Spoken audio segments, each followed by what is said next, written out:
మా మనవరాలి బర్త్డే ఇక్కడ చేస్తున్నాము.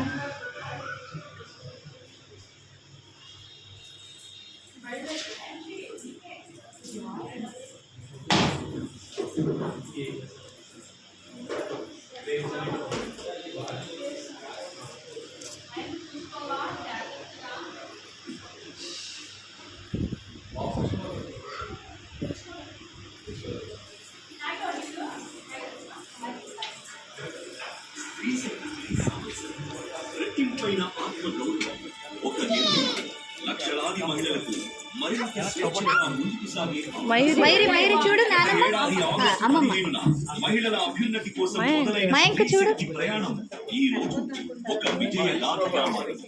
ఈ ఒక్క ఏడాదిలో 27.08 కోట్ల ఉచిత ప్రయాణాలు, హ్యాపీ బర్త్డే అయాంషి బాబా, 23.99 లక్షల గమ్యాలకు ఉచితంగా ఉద్యోగానికి వెళ్లే అక్క, కాలేజీకి వెళ్లే వ్యాపారం చేసే మహిళ, ఇలా వారి ప్రతి అడుగుకు తోడుగా నిలిచింది.